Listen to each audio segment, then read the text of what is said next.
going live to London, where presidential candidate of the Labour Party, Peter Obi, is addressing the Chatham House in London. Dr. Ellis Vines and his team for the global impact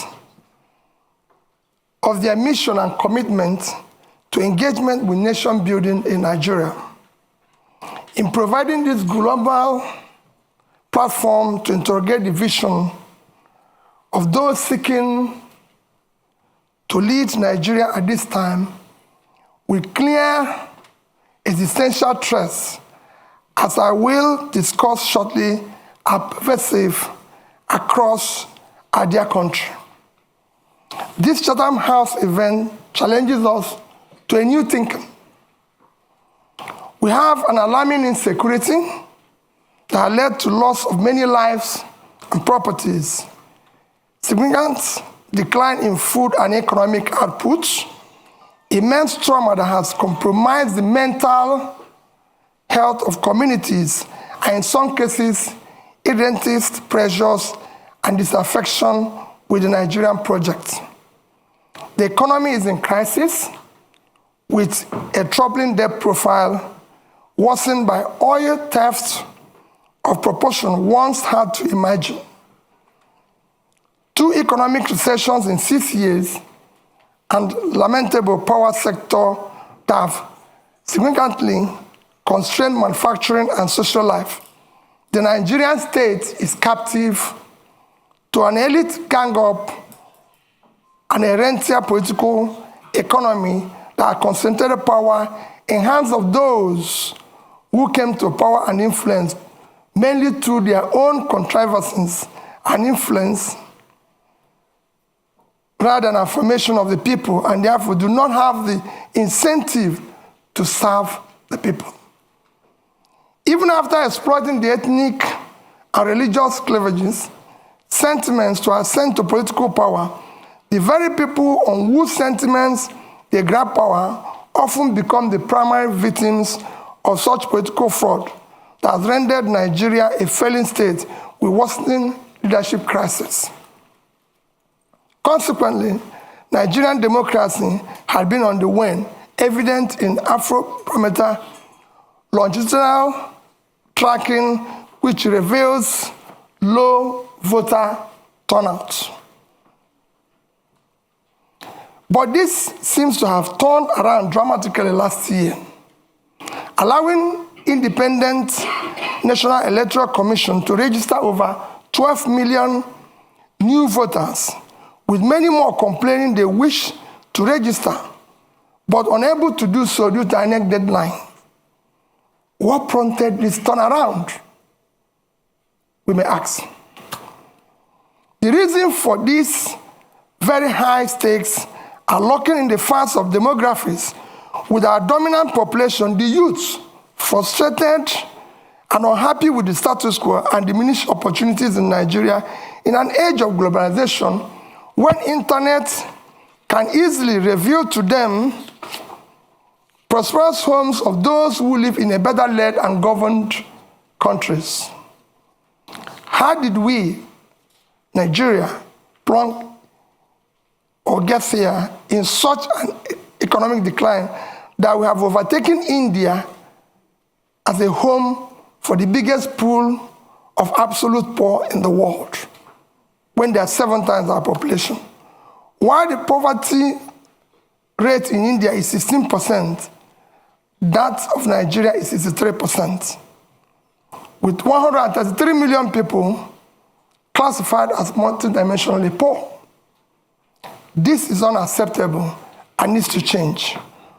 What Nigeria needs is a great escape. As 2015 Nobel Prize winner in economics, Angus Deaton of Princeton University, elucidated that what separates poor and rich nations is attributable to health and education. But what provides quality health and educational system for a society committed and focused leadership that can build and sustain public wealth, as I was told by Professor Donald Jacob of Kellogg School of Management. In many ways, This is the heart of my remarks today, which are deeply rooted in my upbringing, particularly my mother's counsel, that I live a life of positive impact and manage both personal and public resources most prudently for the sustainable, inclusive growth of development of the society. It is this principle that guided my stewardship as governor of Anambra State of Nigeria and led to our much commended performance with some prize awards to show for it.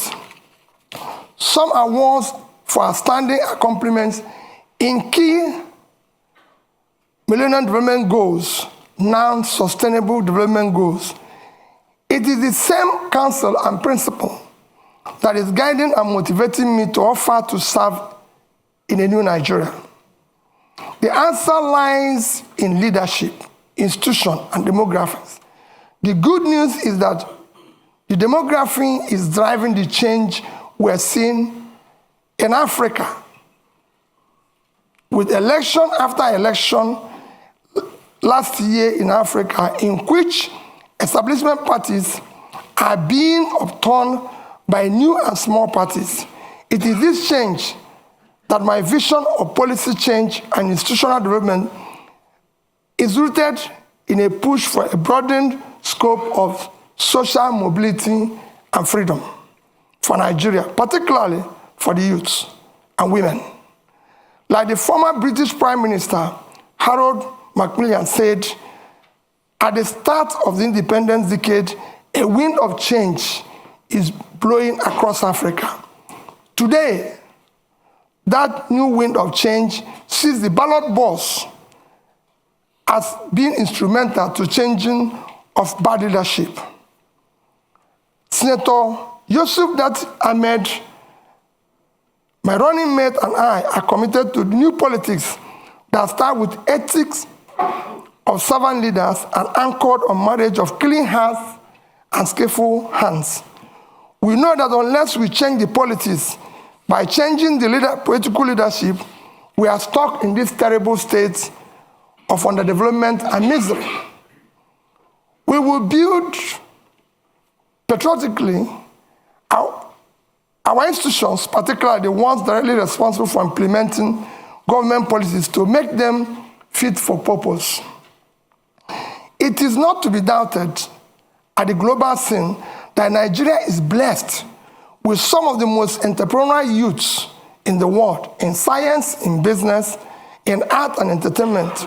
We believe that what remains is the changing of leadership class from predictators to creators of value, from those whose wealth and power drive from the destruction of the nation and its people to those who have demonstrated competence, character, capacity to invest in human development, create prosperity, and instill right values and ethical conduct deserving of servant leaders. Nigeria today is at a critical juncture, and the people led by the youths, brutalized by bad leadership, are awake and leading the movement to transform Nigerian politics and restart the engine of economic growth and social stability. We count ourselves honored to be trusted, especially by the youth, to lead this democratic revolution, and we are deeply pledged to do so with sincerity, accountability, and unquenchable love and desire for a better Nigeria. We are simply the symbol of Nigerian youth struggle to reverse this ugly trend that keeps driving them into social anomia, despair, and rejection of their country. We are determined to do everything that needs to be done to rescue and lead our country to prosperity, freedom, security, and peace. We will use merit to assemble competent Nigerians from all sections of Nigeria to form effective government of national unity. At the heart of my goal here today is to look at our Labour Party's key policy plans and how they will drive up the quality of life of average Nigerian, dramatically reduce poverty, and return Nigeria to a place of strategic relevance in a world that needs a thriving and well-governed Nigeria, stabilizing the continent of Africa, making it high-value add for a planet impaired by environmental challenges, terrorism, and inequity. I also plan to speak on institutions and how the leadership we offer can facilitate the evolution of stronger institutions with the rule of law a key anchor to nation building in Nigeria. I have no doubt that the policy choice we favor and the strong institutions Labour Party will facilitate will move Nigeria from a country of rent seekers sharing oil receipts and consuming conspicuously to the one that produces based on vast factor endowments whose value chains can move us towards a high employment economy. We will turn our youth budge to a democratic dividend rather than today's harvest of time bomb of violence, insecurity from uneducated, unemployed, and marginalized youth. This forms the first and most important thrust of our government priorities, without which the rest will not be achieved, to secure Nigeria, end banditry and insurgents, and unite our dear nation to manage our diversity such that no one is left behind. The growing insecurity you see in Nigeria today is not because the enemy is formidable. It is not a lack of focused leadership, ineffective security government structure, and poor coordination from the center. All this needs to be addressed by first projecting strong leadership, signal that will allow both state and non-state actors to be mobilized around single vision. Then, by pursuing a robust reform of the security governance structure,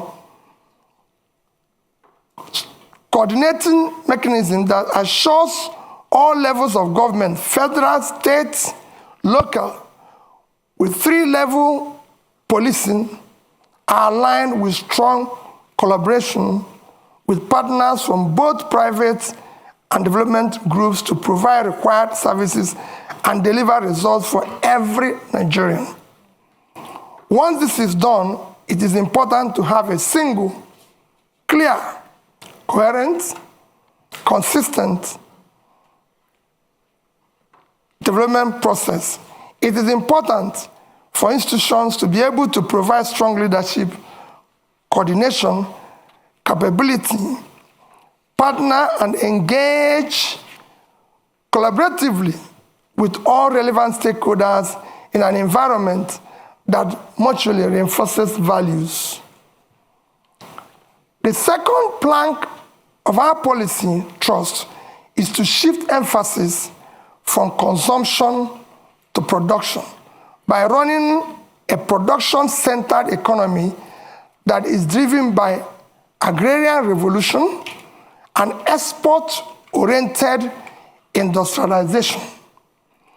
With about 70 million hectares of arable land, we will pursue an agricultural revolution through proper segmentation of Nigerian to activate and harness factor endowment of different parts of the country for both rapid and mechanized agricultural development and as a pillar for Nigerian other sectorial development and industrialization. We will incentivize and invest in an agro-cluster and industrial cluster development across our geo-resource zones to take advantage of agglomeration and scale effects of particularly in the northwest, northeast, and north central regions of Nigeria.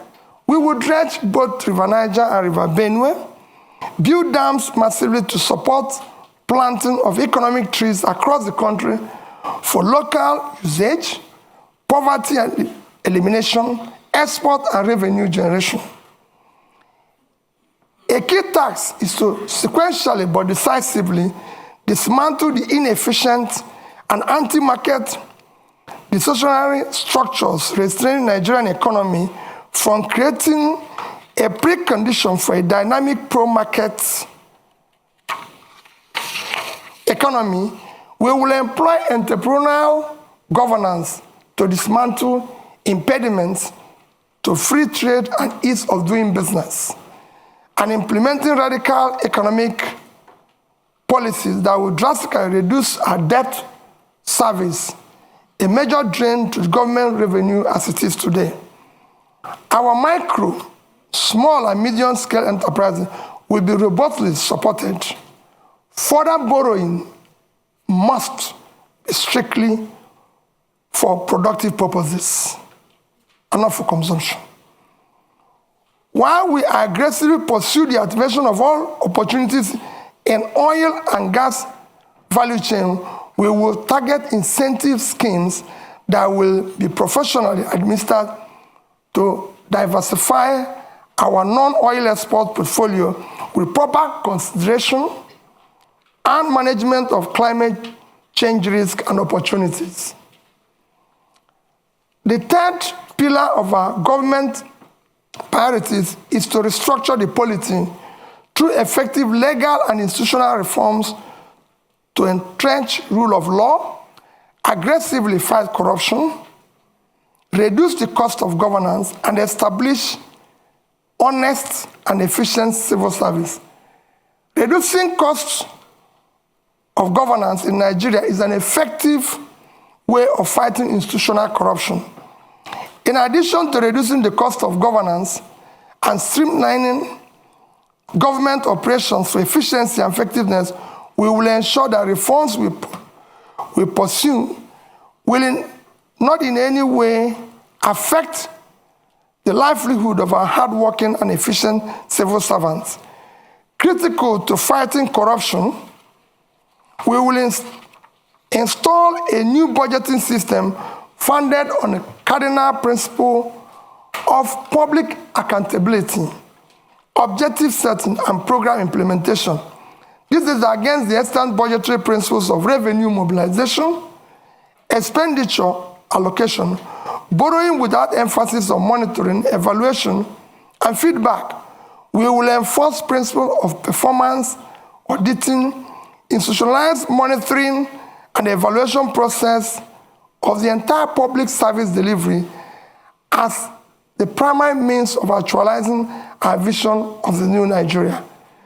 This reform will institutionalize our personal involvement of both the president and the vice president in setting budgetary objectives of MDAs and monitoring, evaluating the implementation process through Office of Regulatory Review in the Office of the President.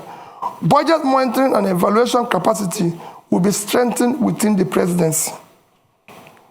We will embark on effective micro and physical restructuring to quickly restore physical viability by discontinuing unaffordable subsidies which have left a black hole in government finances. Fiscal and monetary policy will be properly coordinated with each conventional tool transparently instead of distorting markets in favor of privileged few.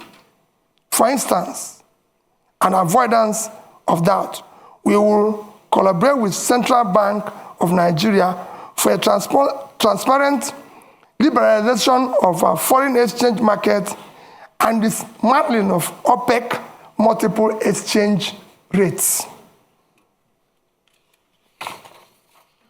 Regime which effectively subsidizes few privileged persons. We will seek to boost the supply side rather than continue to concentrate exclusively on demand management of foreign exchange.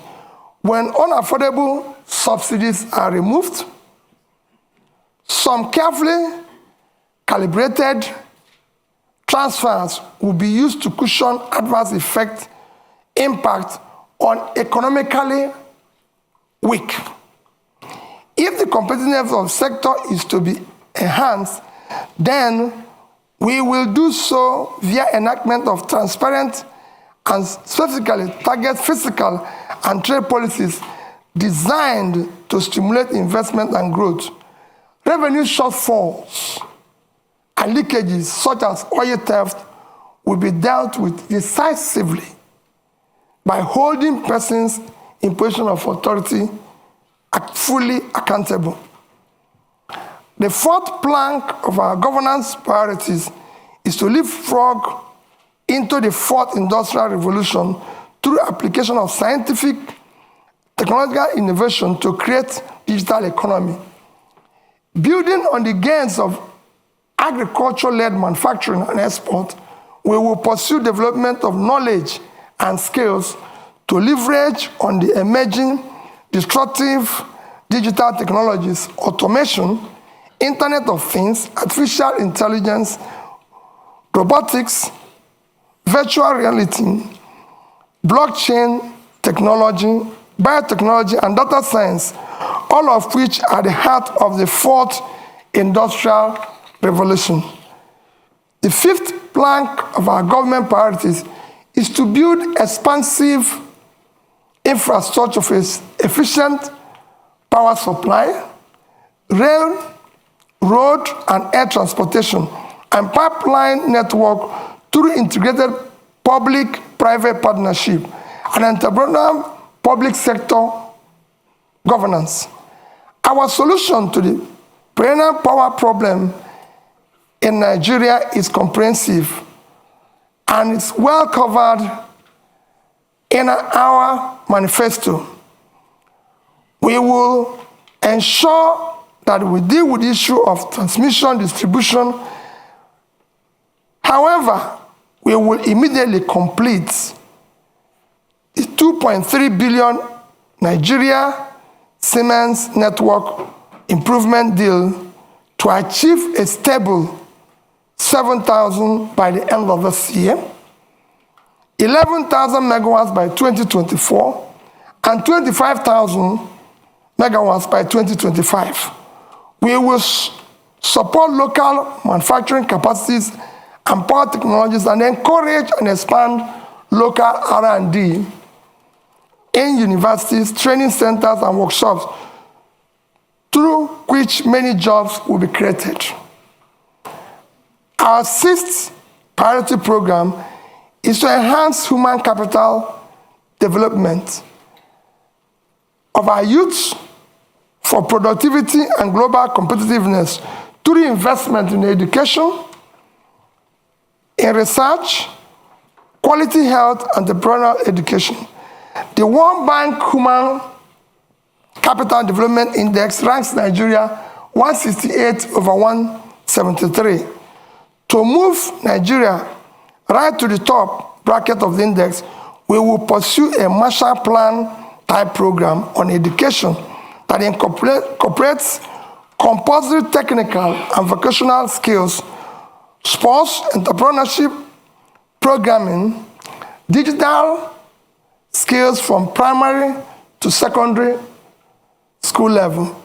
In line with this commitment to transform our educational sector, we will prioritize funding of this critical sector. Our tertiary institution will be remodeled to serve as hubs and centers of research, development, and commercialization of ideas for quick industrialization of Nigeria. Finally, our seventh priority is to conduct an Afrocentric diplomacy that protects the rights of Nigerian citizens abroad, advances the economic interests of Nigeria and Nigerian businesses in a changing world. In concluding, let me say that the problem with Nigeria is at once complex and simple. It rests on leadership As our erudite Professor Chinua Achebe stated, the trouble with Nigeria is simply and squarely a failure of leadership. In Achebe's view, there's nothing basically wrong with Nigerian character. The Nigerian problem is the unwillingness or inability of its leaders to rise to the responsibility, to the challenge of leading in the front by example, which is the hallmark of true leadership. When people of competence, character, commitment, compassion take over the leadership and pursue their mission and tasks with seriousness required, a new Nigeria characterized by peace, unity, prosperity, inclusiveness will be achieved and sustained. That is what's driving Dati, Baba Ahmed, and I to join to offer to lead this desire and crusade of Nigerian, particularly the youth, for an inclusive and sustainable Nigeria that works for all. In line with my upbringing, especially my mother's counsel, my promise is that Nigerian resources will be most prudently used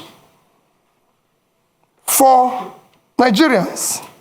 And as Commander-in-Chief, I, Mr. Peter, will be sincerely pledged that our path with Nigeria will be diligently pursued to create a new Nigeria characterized by sustained and inclusive growth and development for all.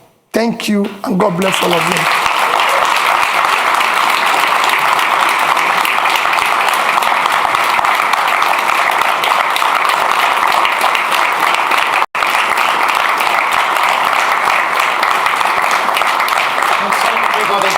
Thank you. Peter, I don't know if you want to sit for a moment while we take a few questions. We'll take them in threes, or you can stay there as you wish. Yeah. Look, the first question, we have, at the moment, the analytics are showing we have tens of thousands of people watching. So my apologies if you are on Facebook, YouTube, the Chatham House channel. We can't take questions from you. On Zoom, we have hundreds of questions that have come in. One question is from Baba Femi Adibola, who is asking the following question. Given the complexity of Nigeria's democracy and the Labour Party not projected to have the majority in the National Assembly, how would you work with legislators to ensure the radical reforms you are proposing come to light if you win the presidential election? So that's one question. Just hold that there. And I'm going to go right to the back of the room, right at the corner there. The gentleman right in the corner. Yes, so yes, you. Please go ahead. Introduce yourself and one question, please. Thank you. All right, thank you. My name is Ajiboye Tsumishi from Huddersfield University. So my question is simple. The activities of the hip-hop in Nigeria is on alarming rate every day. And with all the policy, beautiful ideas that you've listed down, sir, without tackling security head-on, they are impossible. So one of the allegations given to you is that you've not condemned the activities of the hip-hop. So, and tackling of security. Can you sum up, please? Let me land. Tackling of security. Ladies and gentlemen, let's. Sorry, I'm a student. We are to line. Tackling of security. How will you tackle it, sir? Are you introducing? Yes. Please. Are you introducing state police, or are you strengthening the federal government security apparatus? Thank you. Thank you very much. I have another question that has come in, which I want to ask from our virtual audience, and it's from Vivian Achekwezu, who's asking the following. Vivian is asking, for many years, Nigeria has underinvested in healthcare, What are your plans for achieving universal health coverage, where access to healthcare is a right rather than a privilege, as well as ensuring sustained funding for epidemic preparedness and response? We did have a similar question for Mr. Tinubu in the last session that we did. So there are 3 questions there for you, Peter, and then I'll come through the audience here. Please just be patient. First question is, how do you deal with the legislators, considering that Labour Party is probably not in control of the legislative arm of the government? Quite frankly, I have been through this as a governor. When I was elected and sworn in as the governor, I have 30 House members not from my party. In fact, nobody from my party was involved. As long as you are pursuing what is right, everybody will go with you, because the legislator is insecure in his place. He knows that his people are without job, and that's what he wants. He wants development. What else is he elected to do? It becomes a problem when you are pursuing transactional policies which will benefit you, or you are engaging in nepotism where you have to. But if you address it by strictly following the Constitution, which spells out that the system is characterized by simply that we have diversity and all is included, and you did the right things, you don't need to worry about that. On the issue of IPOB, maybe you're not following me. Even yesterday, I spoke about Biafra being ended 53 years ago. It's all over the place in the space. I condemn all agitators, but in condemning them, you have to look at what brought about these agitations all over the place. It's not only IPOB. We have Yoruba Nation movement. We have all sorts. When you have created this level of massive poverty, where 63% of your population is poor, you're going to create all sorts of problems. I was speaking to a British minister this morning. I said we have about 40% unemployment. And we have about 60% youth unemployment, young people in their productive age doing nothing. If you have 15% unemployment in Britain today, you're going to have massive, remember, agitation. Nobody will be able to leave his house. So what you're seeing is a cumulative effect of leadership failure over the years, which will be solved by good governance. When people start seeing justice, fairness, and inclusive government and doing the right thing, all those things will start reversing itself. And that is what me and that is offering. I will talk and discuss with all agitators. There's nothing wrong in that. People agitate even in my house, and I talk with them.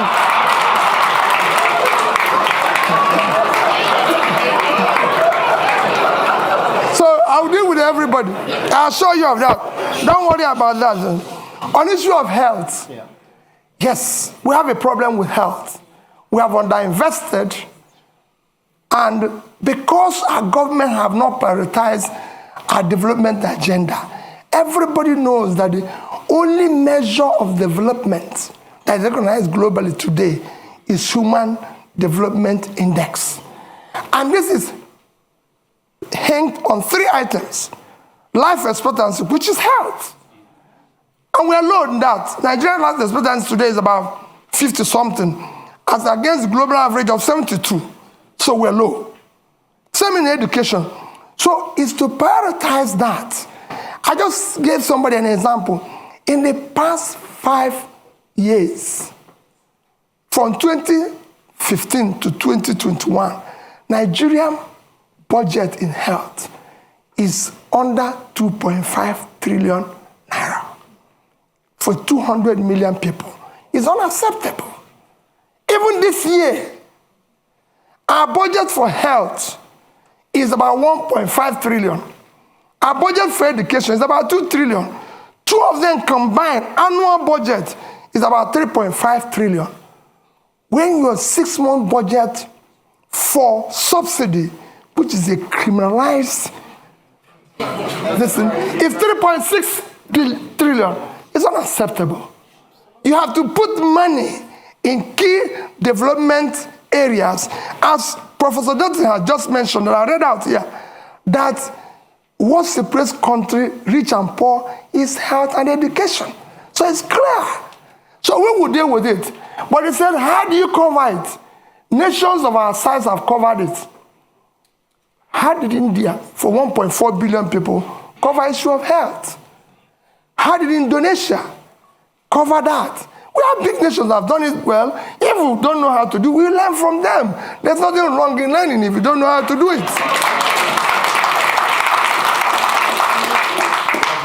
I'm going to take more questions. Now, there is someone who has such a strong arm. Their arm has been up for 15 minutes.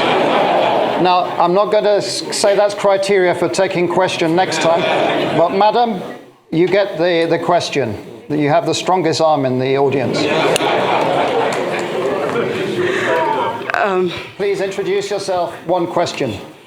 Thank you so much.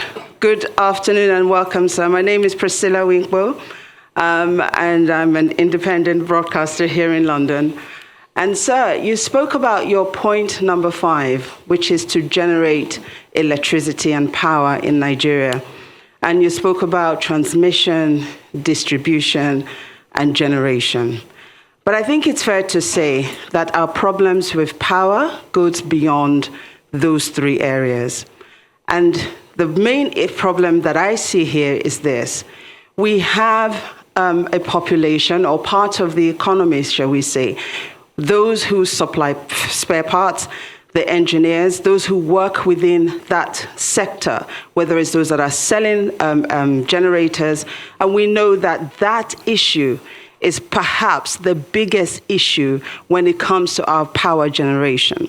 So my question here is this.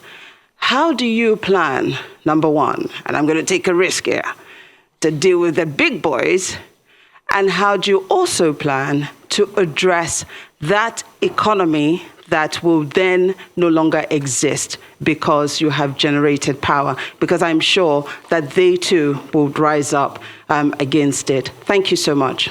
Thank you very much. We did online have lots of questions about refining also, and so this is a key issue that people are asking question about. So the gentleman there, a bit further along. Yes, there, you, just there, yeah. Please go ahead, introduce yourself. Thank you very much. One question. Good to see you, Peter. Paul Arkwright. I was the British High Commissioner to Nigeria from 2015 to 2018, and it's good to see you in London, sir. Thank you very much for your talk. I've now moved into private business. I'm a consultant, and I'm advising companies and funds, investors, to look at Africa, to look at Nigeria, to consider investing there, and everyone agrees, I think, that FDI, foreign direct investment, is critical to the future of Nigeria. But at the moment, they're very cautious, and that's putting it diplomatically. When you become president, sir, could you tell me the sort of 3 things you would do in the first, let's say, 100 days, which would send the right signal to foreign investors to look again at Nigeria, not just look again at Nigeria, but to invest in Nigeria? Because as you know, I'm one of Nigeria's strongest supporters, and I think this is a country which is worth investing in. Thank you. Okay. And I will come back to this side. The gentleman just there. You, sir? Just there. No. Behind, sorry. You're the lucky one. One question, short, please. Give your name. Good evening. It's William Owomayi, the UK's Young Ambassador to the Commonwealth and a member of Chatham House. You've caught Nigeria by storm in recent months with your campaign and your vision to unify Nigeria, mobilizing young people all across the country. You mentioned debt a few times in your speech. Currently, the government is repaying debt to the central bank at an interest rate of 19.5%, which is extremely high. How do you plan to support the next generation? The government is paying? Repaying the central bank debt by 19.5%. interest rate. How do you plan to support the next generation by dealing with the debt repayment crisis? And also, how do you plan to deal with tackling financial transparency in Nigeria? The central bank hasn't released its balance sheet in about 3 years. Thank you. There you go, Peter. 3 questions. Let me start with my sister there. He talked about the big, what you're saying is about the big boys who are selling generators. Let me assure you what we've been campaigning on. Our campaign, you have heard them say we don't have structures. That is the structure we're trying to destroy. Structure of criminality. That is what I mentioned. That Nigeria is being held captive. That structure is structure that have impoverished Nigeria. We will dismantle it. It will not be there. I assure you of that. We're going to turn around the power sector. Nigeria generates about, today, 56,000 megawatts of electricity for 200 million people. And South Africa, the second biggest in terms of economy in the continent, 5 to 6,000, that's 5 to 6,000, sorry. And South Africa, the second biggest economy, 60 million people, generates about 40 to 50,000. And South Africa, in the past 3 months, have declared emergency in power and said anybody can generate up to 100 megawatts without license. So somebody who is 60 million, generating about over 40,000, declared emergency. What do you think somebody with 2 million people generating 5 to 6,000 will do? War. I'm going to declare war on power, and I'll solve it. Anybody who stands on the way, so be it.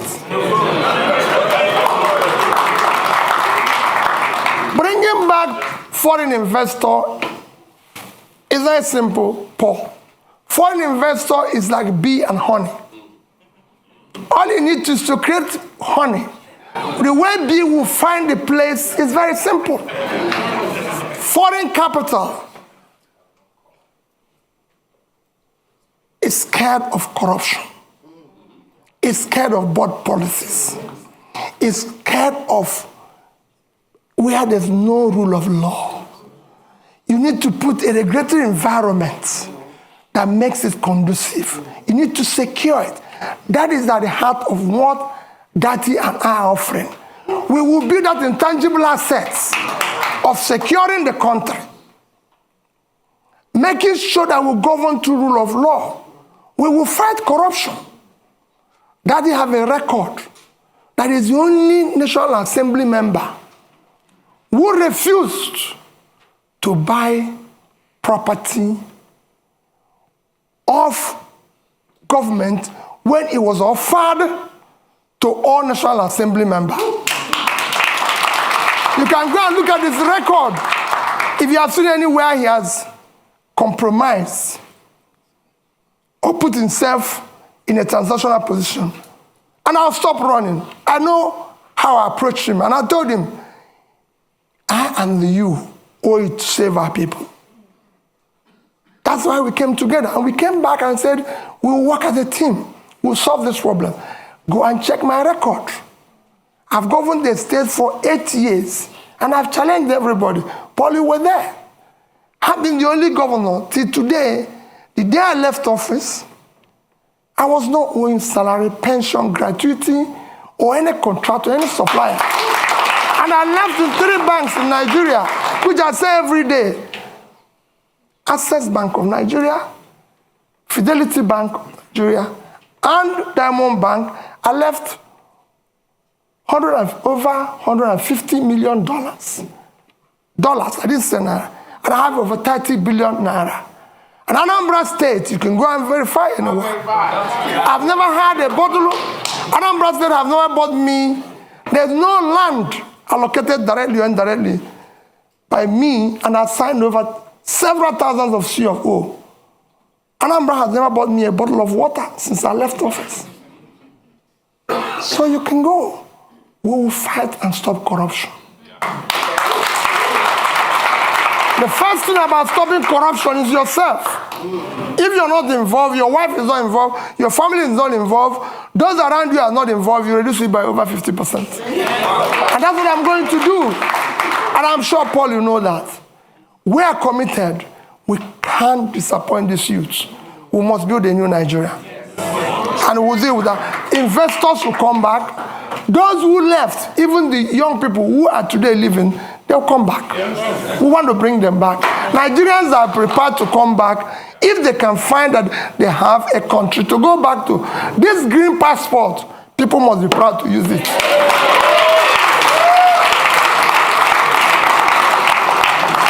On issue of capital, where do you find money? My young brother, there's nothing wrong in borrowing. Borrowing is a legitimate way of every government I've studied in the world borrow. Even Britain, as we speak, owns over 70% of their GDP.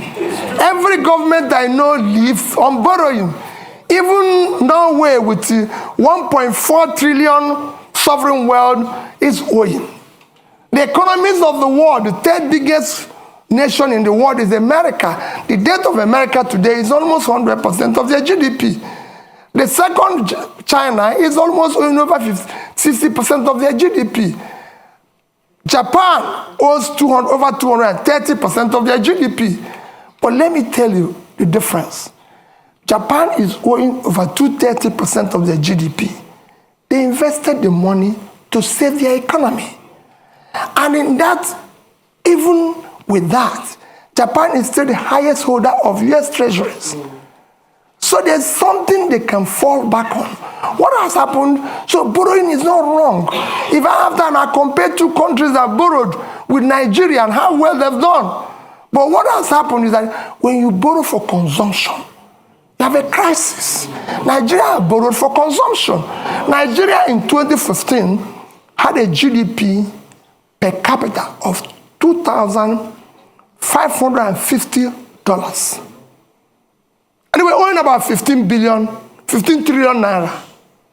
Today, with central bank ways and means, we're owing over 75. So we have grown that debt by about 400%. But our per capita is 2,000. That means that the money we borrowed was thrown away. So that is what I'm going to reverse. We will restructure the debt as it is today. We will restructure it and put it a long time to be able to pay it. I'm a finance person, that is one. And then we will not say, like I said here, no more borrowing for consumption. We will still borrow, people will see it, it will be transparent, it will be for investment. And that's what we intend to do. Countries have been in this situation before. We're not in a situation where other countries haven't passed before. It's a question of showing leadership, and we will be able to solve it. Thank you. I'm coming back. We are now almost around 60,000 people just watching us and sending in questions. So we're trying to be at least a bit inclusive. We have a question from Debo Ademoyo, who is asking, what are your policy ideas on climate change? Do you have a plan for ensuring sustainability in a new government? So that's one question. Then there was a joint question from Miss Etty and Zindi Anthony Levy, and they're asking, insecurity is a major problem. What are your plans in tackling this? What are your plans in terms of security sector reform in Nigeria? I'm going to take two more physical questions in the room. The lady right in the front here. So I'm not going to discriminate with the front rows. Please, go ahead. Thank you. My name is Chi Chikwendo. I'm a practicing solicitor here, advocating, of course, for rule of law. Thank you so much, Your Excellency, for the inspiring exposition on your vision for policy change and institutional reforms. It seems to me that it's clear from that if elected president, if and when elected president, your transformation vision to increase the production capabilities across the various sectors mentioned, including agriculture, extraction industries, human resources, will, to a large extent, hinge on the depth of your level of commitment with Dati.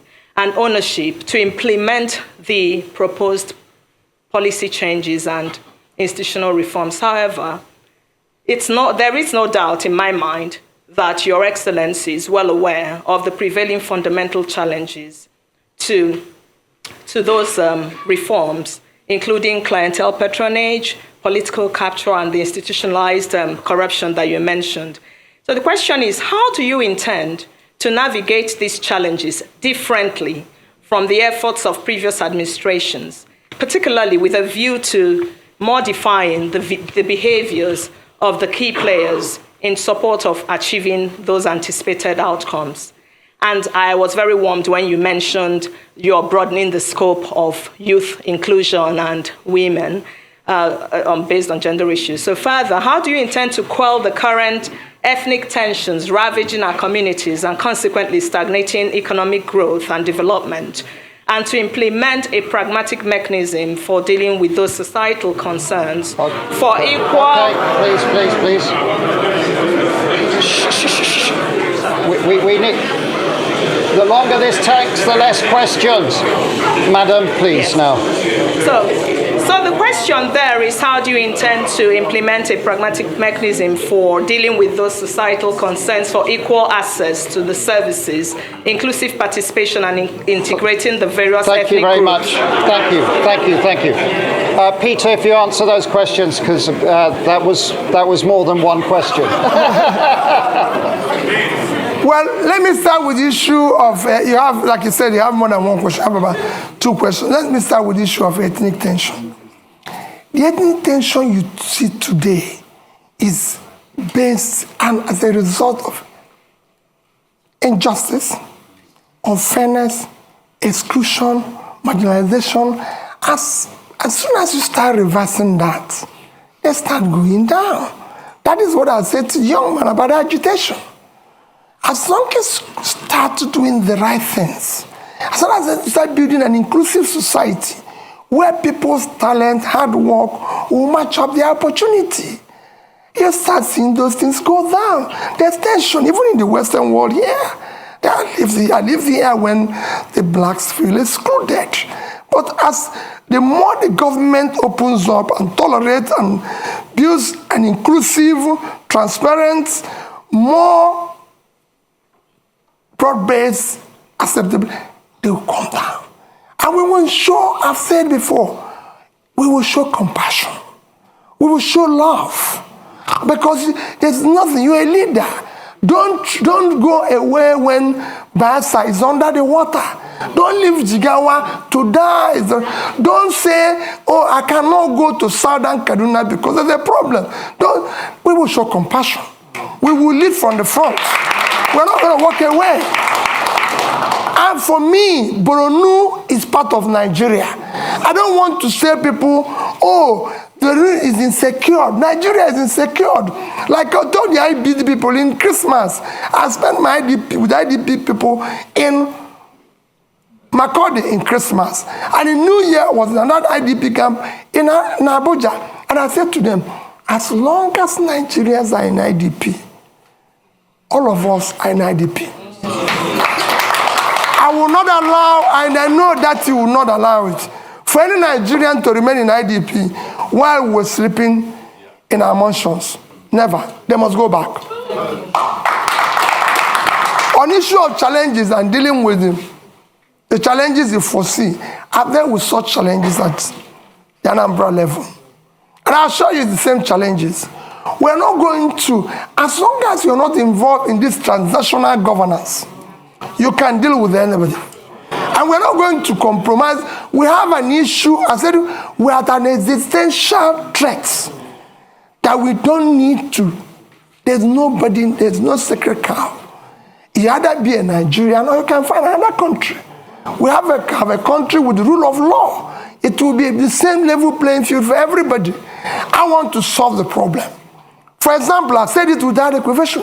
I must pull out the poverty that is devastating the north. The vast land in the north is far more in terms of assets and source of revenue generation and exports for Nigeria than the oil. Is very simple. And I give you an example of one state that I use every day. Niger State is 76,000 square kilometers. Precisely 76.3 thousand square kilometers of land. 7 local governments in that state is under control of bandits. I've tried to interview them because they have no job. They have nothing and everything. Niger State is 2.5 times the size of Netherlands. And Netherlands agricultural export last year was $120 billion. Why can't Niger State do 5% of that? They have arable land. And all they get from the revenue, from the sharing, which is the consumption, is less than 50 billion naira. When they have minus their debts and everything. If they earn 6% or 5% of that, it's $6 billion. At 650, it's about 4 trillion. 80 times what they get from here. We will change it. Somebody talked about tackling insecurity. I've said it extensively. It is our first commitment to first secure Nigeria. Securing Nigeria is not impossible. I secured Anambra State as governor. And it won't be different. I've said we will deal and talk with those we will win, we will talk with those who are winnable. It will be carrot and stick. And those who don't, we will deal with them. We're not going to shy away. Nigeria must be secured. It's a country. Every country must be secured. But we are not going to walk away from the problem. We'll deal with it. We have our armies and military used to secure Africa. So this is time to go back and resonate that spirit in which they used to secure Africa to secure Nigeria. And we will deal with it. On climate change, I've always said we'll follow the protocol. And I did mention here about issue of things like planting trees, issues of dredging. These are some of the climate change issues because as you see today, we have a situation where there's flooding in Nigeria because we've not dredged River Niger, River Benue and everything. And I said it consistently. This is not difficult.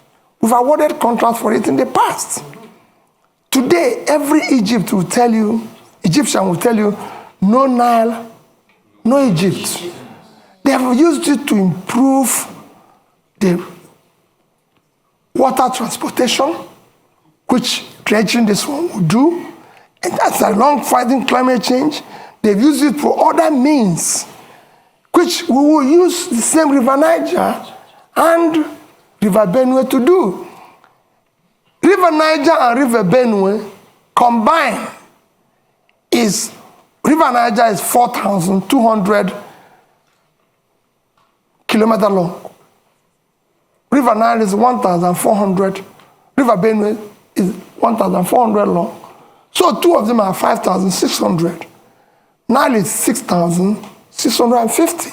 If Egypt, an African country, can dredge, maintain River Nile, Nigeria is big enough to deal with this, and we'll deal with it. And I assure you, you'll see the difference. It will be clear. Other protocols of climate change will follow it. Where we find difficult, we'll negotiate and talk with other involved in that. We are signatory to it, and it's devastating the world today. So we must follow the protocol. Thank you. The clock is ticking. We're on borrowed time now, but we are going over, as I said.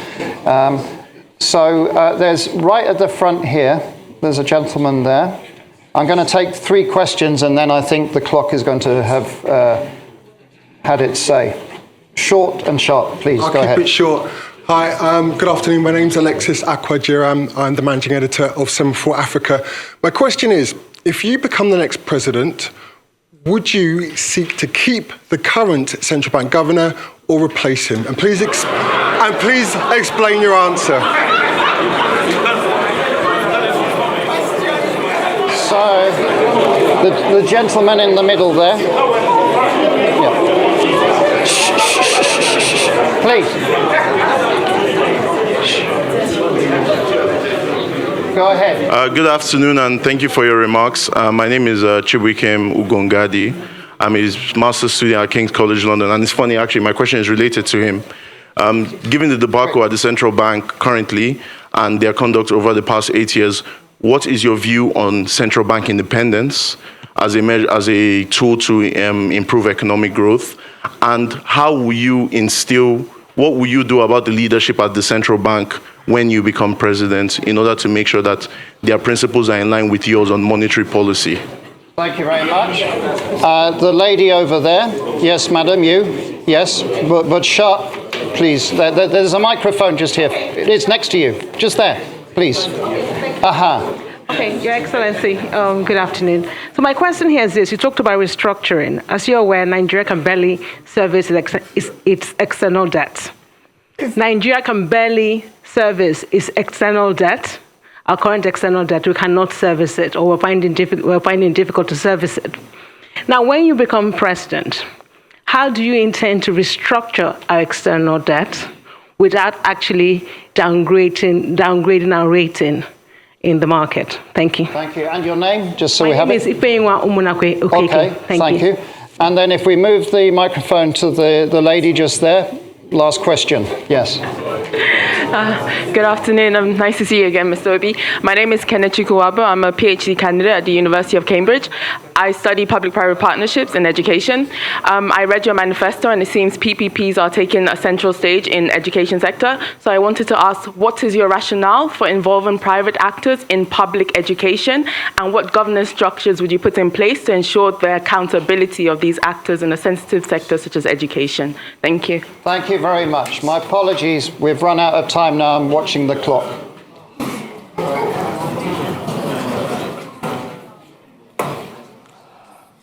Okay. Alex, I hope you will allow me. There's somebody here that is so keen. When I was coming in, he had a question that is so interested, and is like, so I told him, if I have opportunity, I will request and answer it publicly. Okay. Let me again go. People are talking about the central bank governor. The problem, first, let me assure you, central bank will maintain its independence. It will be respected. And again, it is not the problem of the person there. Central bank have a role of monetary policy, if I'm right. Then you have this physical space. It's like a street football. When the person who is supposed to be in the physical space is no longer, it's like you go to a football match, and somebody who is supposed to play in a particular wing is no longer there. You find people playing various wings. The weakness of the physical space allows the monetary space to take over, and in supporting, because there's a weak governance structure, that is why we're able to do what we're doing. What is happening today is happening. So if you're replacing Godwin and putting somebody with that level of fiscal rascality, which is what is fueling our inflation and even our rate of exchange today, these are some of the things you need to cut. As long as the government continues on that fiscal rascality, that situation will occur. That's what you need to fix. I won't say what will happen. His term is actually coming to an end. So it won't be too long.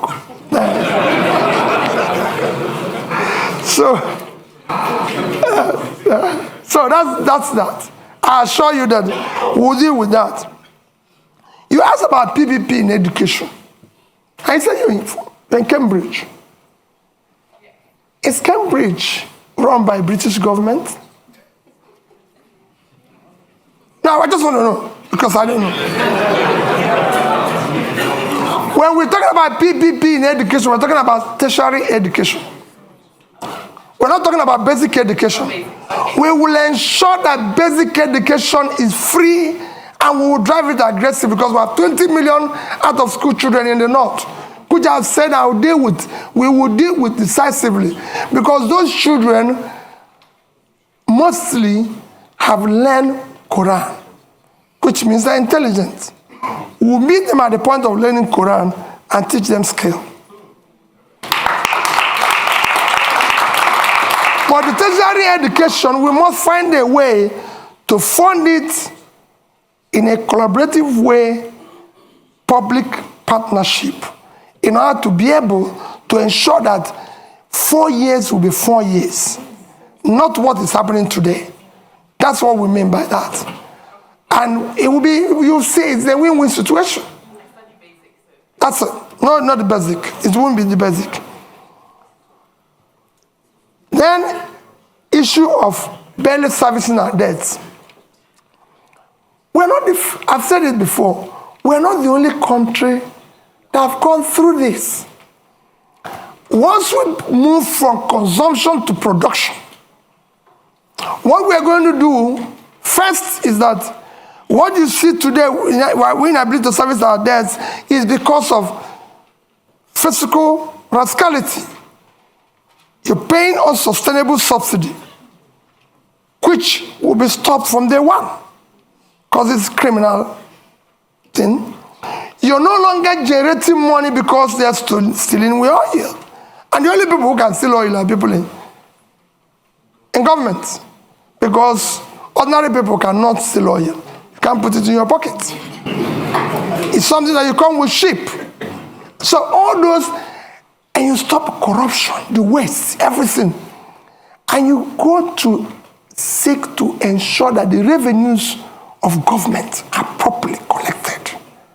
These are things, when you have tightened all the leakages and waste, you'll be able to increase your position and you negotiate and be able to service them.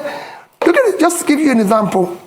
Nigeria is today the only OPEC nation, apart from Venezuela, because of sanction, that is not meeting up its quota.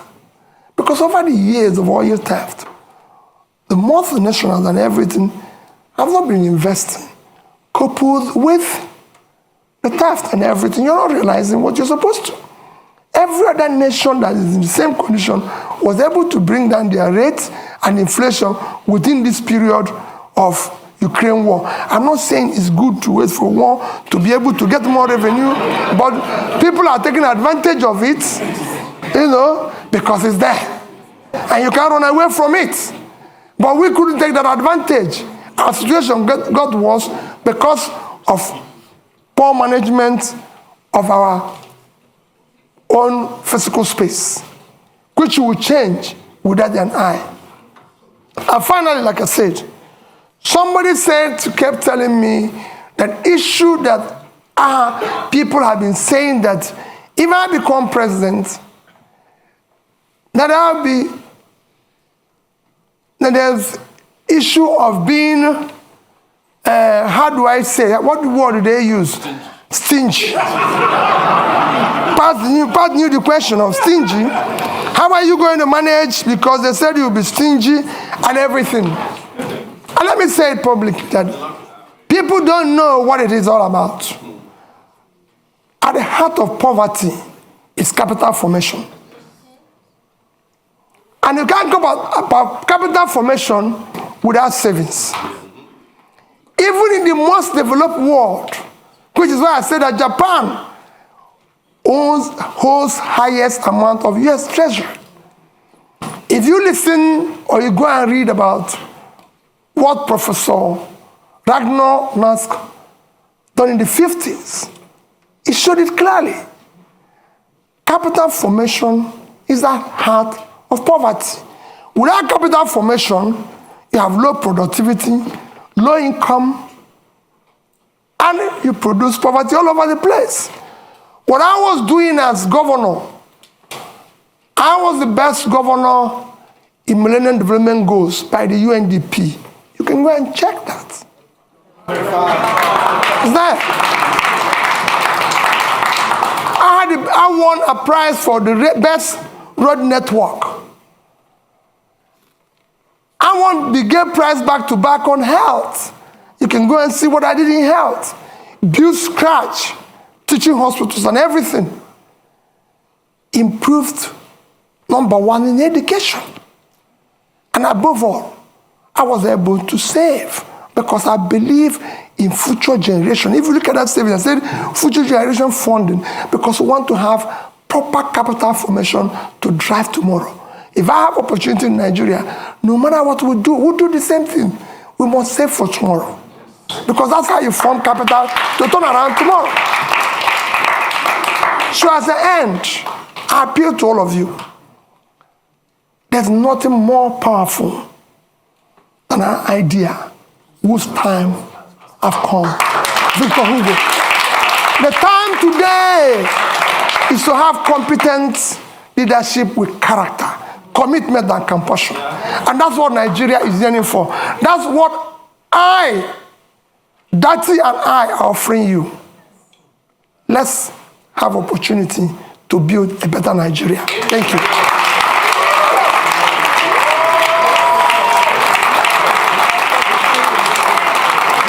Thank you.